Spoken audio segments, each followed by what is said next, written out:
bismillahi raxmaani raxiim assalaamu calaykum waraxmatullaahi tacaala wabarakaatu maalin wanaagsan dhammaan daawadayaasha ku xiran Goal TV waxaad ku soo dhawaataa muuqaal cusub aan kaga hadli doono wararka ugu weyn ee suuqa maanta la hadalhayo dhanka iyo BBC-da gosobka waxyaabaha ugu weyn maanta magacyada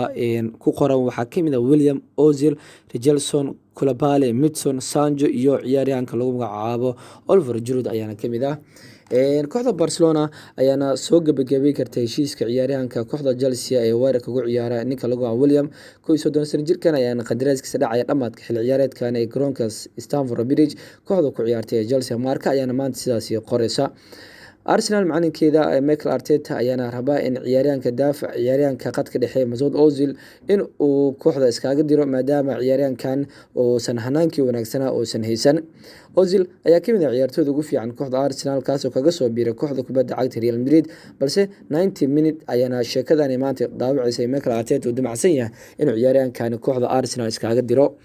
wararka ugu weyn ee suuqa waxyaabaha ugu weyn waxaa ka mid ah maanta macalinka hogaamiye kooxda Everton Carlo Ancelotti ayaa markaan digniin u diray kooxda Barcelona kaas oo kaga aadan ciyaaryahanka reer Brazil ee weerarka ugu ciyaara Everton ciyaaryahankaasi oo lagu magacaabo Richarlison kaas oo imika ay dalba wali ay kasoo dirayaan kooxda goolka Catalonia ka harimsay ee Barcelona laakiin Carlo Ancelotti ayaa digniin xoogan u diray kooxda Barcelona kaga aadan in ciyaaryahankan iska hilmaameen aysan heli karin adeega 22 sano jirka lagu magacaabo Richarlison kaas oo kamid ah ciyaartooyda ugu fiican ee kooxda Tobias ka haysato waxaa sidaas daabicaysa Star ayaana maanta ay daabicaysa waxyaabaha kale ugu weyn waxaa ka mid ah Manchester United ayaana qaab kale ee ugu macaamili karta naadiga Napoli inay kasoo qaadato ciyaaryahankeeda daafac ugu ciyaara ee Senegal Khalidou Koulibaly 22 jirkan oo daafac ugu ciyaara kooxda Mavia dalka Talyaaniga ee Napoli ayaa lagu soo waramayaa in kooxda Manchester United ay aad u xiiseynayso inay geento garoonkeeda Old Trafford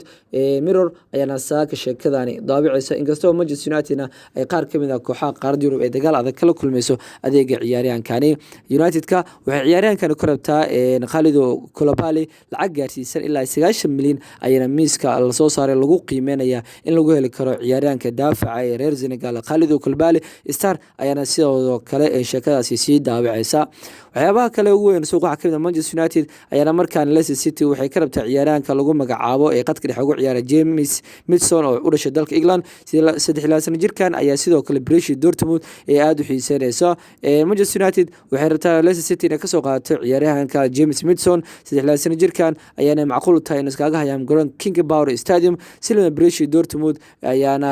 aad u xiiseynaysa ciyaaryahan si ay bedel ugu dhigto ciyaaryahan Jadon Sancho kaasoo u muuqda inuu iskaga hayaami karo xilli ciyaareedka soo aadan kooxdan Standard ayaana maanta sheekadani daabicaysa Chelsea ayaana ku dhow inay Manchester United iyo City ay ku garaacdo ciyaaryahan